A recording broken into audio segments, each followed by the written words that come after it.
Continuous heavy rain in Sarawak to last until tomorrow, and as more temporary flood relief centers open, Bomba steps up its readiness, and Sarawak seeks new tech advancements. Those are the headlines for tonight. Good evening, you're now with me, Zagasalit, and this is TVS Nightline.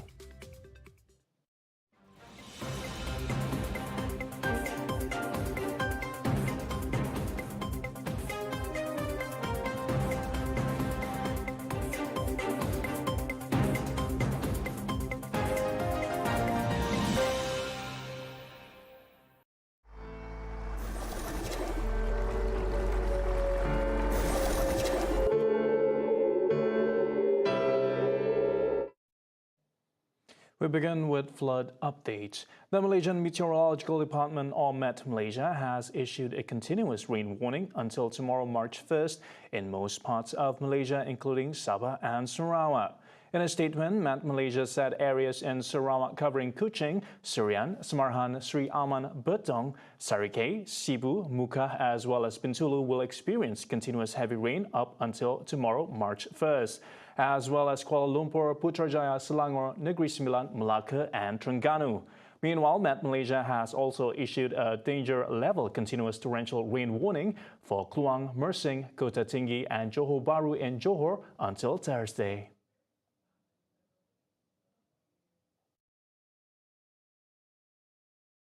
Flash flood alert within the next 12 hours in several districts in Sarawak if significantly heavy rain and thunderstorms persist.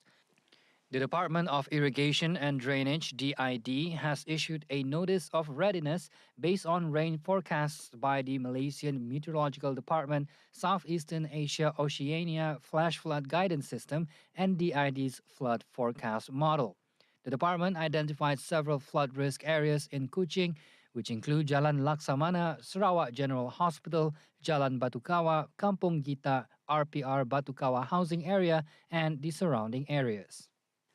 For Samarahan Division, the areas involved are Kampung Mang, Taman Resident, SK Muara Tuang, Kampung Tanjung Bundong, Taman Uni Garden, Kawasan Muara Tuang 3, Kampung Nuip, and the surrounding areas. For Muka Division, it involves Pekandaro, Saleran Indaro, and the surrounding places. And according to DID, the notice of readiness was issued to enable all residents, especially in areas at risk, to be on the alert for the possibility of flash floods occurring during that period. 4 flood relief centers have been opened in the southern region of Sarawak, with 3 flood relief centers in Kuching and 1 in Serian Division. Figure-wise, over 40 families are affected, with victims now totaling 140 and counting. Our colleague Burhanuddin Kamil is joining us from one of the relief centers in Kuching. What is the situation there like, Burhan?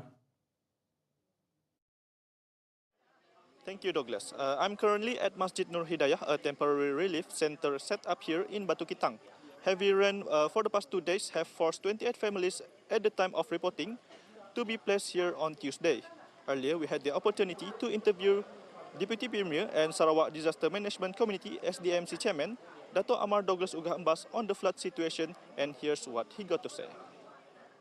Jadi saya berpuas hati dengan bantuan-bantuan yang disediakan Jabatan Kebajikan dan semua agensi-agensi APMM dan sebagainya, sama-sama dengan UKPN membantu polis. Kita dah sama-sama bekerjasama, dan begitu juga yang Muhammad Law dengan tim dia sama juga membantu membagi makanan. Ini adalah satu semangat yang tersedia di Sarawak, di mana jawatan-kuasa di peringkat bahagian dan peringkat daerah petang ini juga sama Tuan Residen sama-sama mempunyai cukup pengalaman untuk menghadapi keadaan yang seperti ini. That was Dato' Amar Douglas Ugah Embas, the chairman of SDMC, on the flood situation. That's all info I have. I'm Burhanuddin Kamil and cameraman Aziz Soleh, TVS Kuching. Still on flood, now several students sitting for the SPM examination on Tuesday had to travel by bomba boat to two examination centers due to floods in Bau district. Bau Fire Station Chief Tawang Lingam said they received instructions from two schools and the Bau District Education Office to provide transport services for the students. Okey, yang pakai bot hanya 5 orang. Jumlah yang 16 tersebut adalah jumlah awal untuk ke semua mereka dari kampung berlainan. Yang 5 orang adalah satu dari kampung saja. Yang guna bot hanya 5 orang. Yang 5 orang adalah untuk yang siri pertama pengambilan dan yang kedua adalah 3 orang bagi siri kedua masa mengambil mereka. Dan yang 3 orang tersebut dihantar ke SMK Paku. Yang 5 orang SMK Lake. It was reported that the roads frequented by students to attend school had been cut off by flood waters following heavy downpours since last night, February 27th. Continuous heavy downpour since the weekend has caused several areas in Bau, Kuching and Padawan districts to be flooded. As of 12 p.m., 2 temporary relief centers PPS were set up in Bau for victims from 7 families. The Fire and Rescue Department Bomba Sarawak are on standby mode to face flash floods following continuous heavy downpour. Its director Datu Kurudin Rahman said the department are now taking preliminary action and monitoring flood-prone areas. Kita dah mula gerakkan aset-aset kita dari segi pemantauan bagi kawasan-kawasan yang dijangka akan dilanda banjir kilat dan juga keadaan hujan lebat adalah apa yang penting adalah tindakan masyarakat sendiri. Sebab dalam tindakan ini kita nak ingatkan pada supaya pertama kali isu sebelum, semasa dan selepas. Kesiapsiagaan kita lah. Kita tahu kawasan-kawasan kita amat peka berkaitan keadaan kawasan rumah kita lah. Sekeliling kita yang mana sekiranya berlaku banjir kilat boleh menjadi perangkap kepada kita penghuni lah. He also advised the community to be vigilant on the possibility of flood and to be ready for evacuation to temporary evacuation centers if necessary. Dan juga tambah kali dari segi kesiapsiagaan kita lah menyediakan peralatan asas untuk kita untuk lebih bukannya selalu selesa tetapi bila dipindahkan tempat pusat pemindahan sementara ataupun rumah saudara kita dah siap sedia dengan alatan asas supaya tidak mengganggu perjalanan perpindahan ini.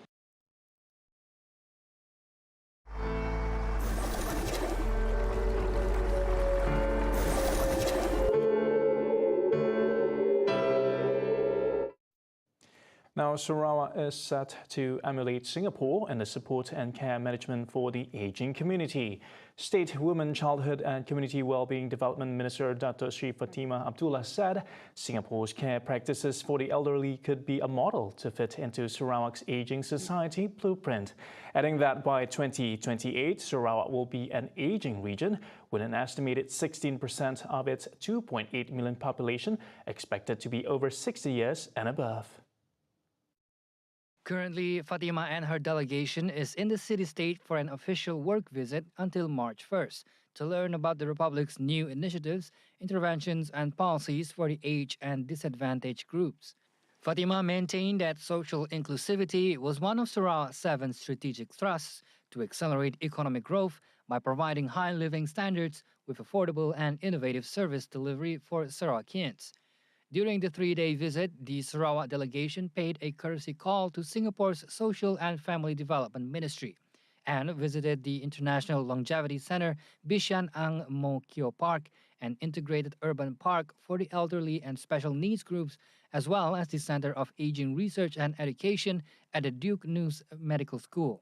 Fatima also took the time to visit the Sarawak Trade and Tourism Office in Singapore, Statos, to visit the one-stop collection center for products made by Sarawak's female entrepreneurs. The Sarawak state government is actively seeking new technological advancements during the Mobile World Congress MWC 2023 event in Barcelona, Spain, to improve connectivity and reduce the digital divide, particularly in rural areas. And as such, Sarawak Utility and Telecommunication Minister Dato Julaihi Narawi said The ministry's delegation is looking forward to establishing a strong contact portfolio and seeking potential collaboration in developing the telecommunications sector in the state. A total of 25 delegates from the ministry and related agencies directly involved in the process of digital transformation in Sarawak are present in this year's edition of MWC. The delegation is interested in 5G advanced technologies, rural digitalization, the latest fiber and tower technology, and high-altitude platform station systems. Julahi also revealed that the state government has been working closely with major industrial players such as Huawei Technologies and invites other companies to collaborate during the event to accelerate Sarawak's digital transformation agenda. He further reiterated that the state-owned company, namely Sarawak Digital Economy Corporation (SDEC), has been in great partnership with Huawei Technologies for quite some time in acquiring their telecommunication appliances for use in the rural area's digital connectivity development. At the same time, Julahi calls upon more industrial players that could offer their technology to collaborate with Sarawak during the event. We'll be taking a short break. Coming up right after, food premises offering menu Rahmah to double in March, and the search for the remains of murdered Hong Kong model continues right here on TVS Nightline. Stay tuned.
You're watching TVS Nightline. The Ministry of Domestic Trade and Living Costs assured that next month, more eateries and restaurants nationwide will be joining the Menu Rahmah initiative. Its Minister Dato Sri Salahuddin Ayub is optimistic that the number of restaurants will double by next month, as the initiative is aimed at helping to reduce the people's burden. He explained that this does not include participation from some fast food restaurants. Yang awal bulan depan akan masuk pula McDonald dan KFC. Okey, tak masuk lagi tu. Old Town White Coffee juga telah menawarkan menu Rahmah. He was met after officiating the implementation of Menu Rahmah at R&R Dengkil Food Court at Elite Highway, southbound today, with Works Minister Dato Seri Alexander Nantalinggi also present. Salahuddin said currently there are over 700 food stalls and restaurants nationwide offering Menu Rahmah. Meanwhile, Nanta said some 215 stalls in R&R areas along all highways had offered menu rahmah to date, with an additional 100 stalls expected to join in the initiative next month. Salahuddin revealed that his ministry has not received any issues or complaints in regard to the initiative so far. The ministry will also look into alleviating the cost of preparing menu rahmah on food stalls operators by controlling the prices of basic goods.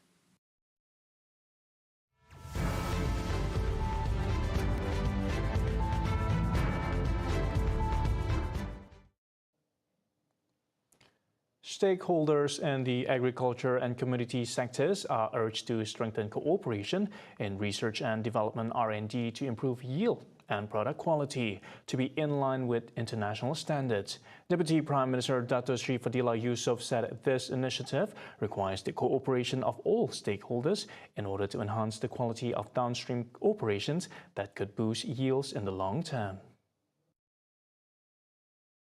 To stabilize the price, because as you know, price in particular rubber is always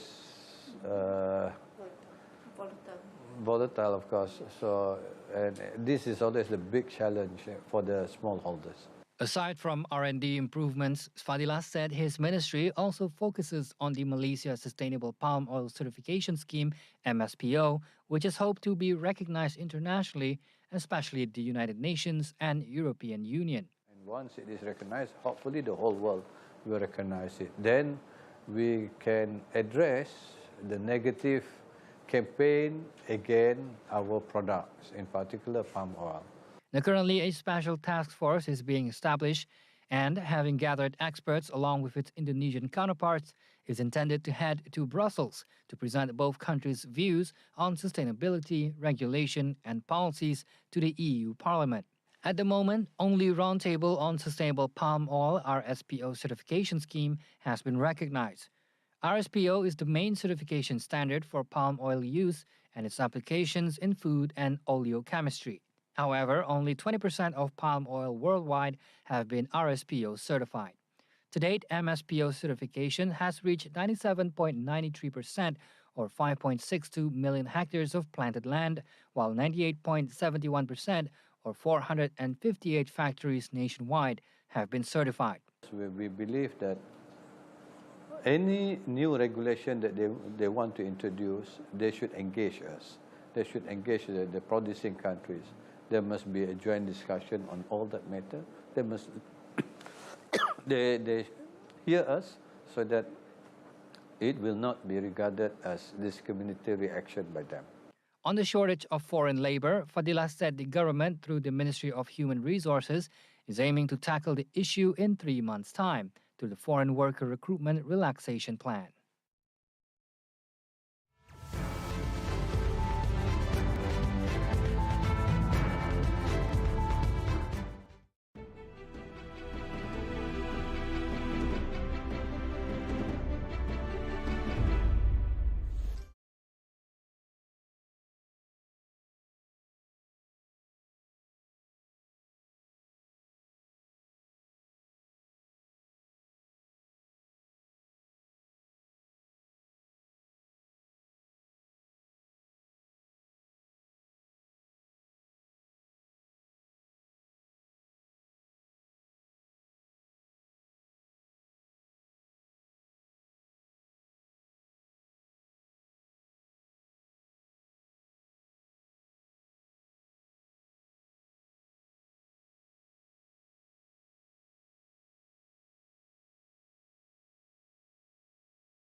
Welcome back.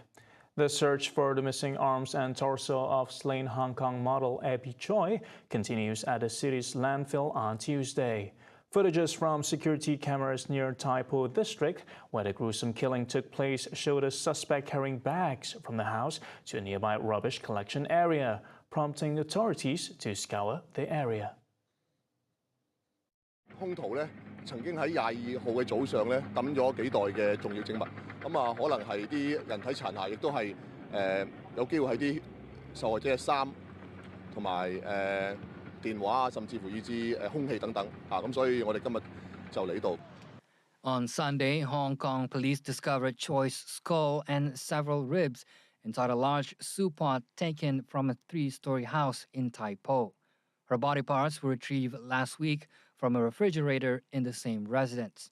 The 4 people were charged on Monday in connection with the gruesome killing, including her ex-husband, Alex Kwong, her brother-in-law, Anthony, and their father, Kwong Kao. The court also charged a 63-year-old woman with 1 count of obstructing the case. Additionally, all 4 were denied bail. The killing has gripped tabloids in the city and around the world since she disappeared last Tuesday. The court adjourned a hearing on the case to May 8. Another earthquake shook southeast Turkey today, killing 1 person, injuring 110 and causing 29 buildings to collapse, triggering frantic work to rescue several people believed to be trapped in rubble. The latest aftershock, with a magnitude of 5.6, hit 3 weeks after a massive quake that killed more than 50,000 people in Turkey and Syria. Yunus Sezer, head of Turkey's Disaster and Emergency Management Authority, AFAD, told a news conference that search and rescue teams had been deployed to 5 buildings. AFAD's General Director of Earthquake and Risk Reduction, Orhan Tatar, said there had been 4 fresh earthquakes in the region in the past 3 weeks, as well as 45 aftershocks with magnitude between 5 and 6. On Sunday, AFAD announced that the death toll in the devastating quake 3 weeks ago had risen to 44,374. The overall number of deaths in Turkey and neighboring Syria exceeds 50,000. More than 160,000 buildings containing 520,000 apartments collapsed and were severely damaged in Turkey by the disaster, the worst in the country's modern history. The Humanitarian Care Malaysia, or MyCare, begins its aid service in Turkey and Syria. The 10-day mission from February 26 to March 7 were conducted by 6 volunteers, including its chairman, Dr. Kamal Nasruddin Mustafa, and MyCare Chief Executive Officer, Kamal Zaman Shahrul Anwar. Kamal Nasruddin said MyCare's main objective in Turkey was to channel aid in the form of funds, clothing, food and drinks, as well as basic equipment such as heaters and tents. The first phase of the aid was distributed on February 8th in the form of 200,000 ringgit in funds to 676 families, as well as other assistances. Ini adalah misi kemanusiaan MyCare bagi menghulurkan bantuan kepada mangsa gempa bumi yang berlaku di selatan Turki dan juga di utara Suria pada 6 Februari yang lepas. Apabila berlaku gempa bumi, MyCare telah melancarkan tabung kutipan derma untuk membantu mangsa-mangsa gempa bumi. Alhamdulillah, MyCare telah berjaya kutip sekitar 1.1 juta dan telah didisburse secara berperingkat kepada mangsa di Turki dan Suria melalui rakan NGO di sini, di Turki dan Syria, iaitu Atak Foundation. So far, over 50,000 deaths were recorded in Turkey and Syria. The United Nations estimated around $1 billion is needed to help the victims. The death toll from Sunday's sinking of a migrant ship approaching the Italian shore rose to 62 on Tuesday, including 14 children. Local authorities said that at least 80 people have been rescued after the overloaded vessel crashed against rocks early in the morning near the Calabrian coastal town of Crotone. Local media said those rescued include 3 suspected smugglers who have been detained by Italian authorities. Italy's National Fire and Rescue Brigade said at least 10 people are still unaccounted for. According to reports, the crowded ship had sailed from Turkey last week and headed for the southern Italian region of Calabria. During rough weather, the vessel is reported to have sunk after it crashed against rocks. Most of the bodies were recovered from the beach while others were found at sea. Most of those on board were reportedly refugees from Iran, Pakistan, and Afghanistan. Prime Minister Shehbaz Sharif of Pakistan was cited on Monday as saying that over 24 Pakistanis were believed to be among the people who drowned. See the world closer with TVS as we bring you the latest news updates both locally and internationally, just a click away. More headlines anytime, head to our website tvstv.my or follow us on our social media. And that's all the time we have for TVS Nightline. I'm Douglas Elliott. Thank you for watching.